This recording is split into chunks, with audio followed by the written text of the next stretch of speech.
Vous dites quand même, vous racontez quand même que vous n'êtes pas arrivé complètement à tout dissocier, qu'il y a quelque chose qui vous a particulièrement dégoûté, c'est un baiser. Oui, alors ça paraît toujours étonnant quand je dis ça aux gens. La dissociation, c'est que je me sentais un petit peu 1 mètre, comme un film, donc j'étais à 1 mètre derrière et je regardais la scène. J'analysais d'ailleurs très clairement la scène, en me disant, tiens, qu'est-ce que je peux faire pour m'en sortir, qu'est-ce qui peut se passer, etc. Ça, c'était très clair. Et à un moment, il m'a embrassée. Je crois que là, la dissociation justement d'esprit et du corps n'a pas pu se faire, puisque c'était tellement proche que du coup, j'ai réintégré mon corps et là, j'ai senti réellement...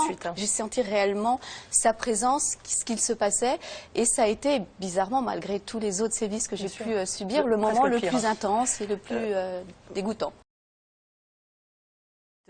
Avec la stratégie de l'agresseur qui met la victime en état d'impuissance, en état de terreur, en état de situation où rien n'est envisageable comme possibilité.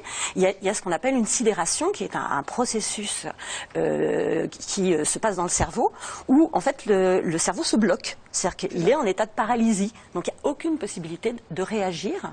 Et cette absence de réaction, en fait, entraîne une impossibilité aussi de contrôler l'émotion. Normalement, c'est le cerveau qui contrôle l'émotion.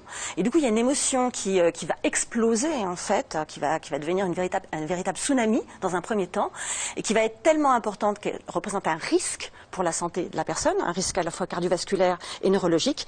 Et là, comme dans un circuit électrique, pour éviter que la victime meure de stress, parce qu'on a l'impression qu'on va mourir, il y a en fait une disjonction, comme dans un circuit électrique, et c'est là où arrive la dissociation, la déconnexion avec les émotions et la mise en place de conséquences. Alors on dit j'ai 50 ans, après une amnésie de plus de 40 ans, je n'arrive toujours pas à admettre que j'ai été violée, je souffre beaucoup, Christine.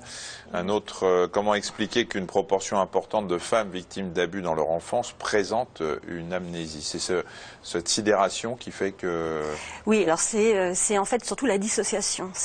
Donc la sidération entraîne ce tsunami émotionnel. Il y a une disjonction, une dissociation entre l'émotion et puis tout ce qui est en fait le cerveau.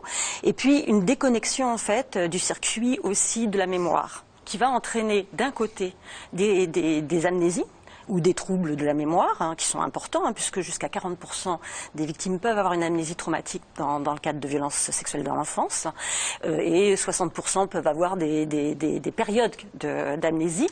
Et puis, de l'autre côté, une mémoire traumatique qui, elle, est déconnectée aussi en fait, de tout le circuit de la mémoire habituelle, ce qui fait qu'on peut, d'un côté, avoir une amnésie, et de l'autre, avoir une mémoire qui est absolument incontrôlée, ce qu'on appelle la mémoire traumatique, où par moments vont remonter des flashs, par l'intermédiaire de flashs, de cauchemars, de sensations, d'émotions, de douleurs, des éléments, des moments du viol qui vont faire revivre plein de terreur, d'émotions énormes. Quand une amnésie importante, comme dont parlait cette femme, une amnésie totale, qu'est-ce qui fait que tout d'un coup ça revient. Alors ça peut être vraiment beaucoup d'éléments. Ça peut être d'un seul coup voir quelqu'un qui ressemble au violeur de son enfance. Ça peut être un moment où en fait on se retrouve à un endroit où ça s'est produit. Ça peut être parfois une date anniversaire, un réveil. C'est assez fréquent après une anesthésie. Le réveil, justement, on revit en fait une sensation d'avoir perdu connaissance en fait.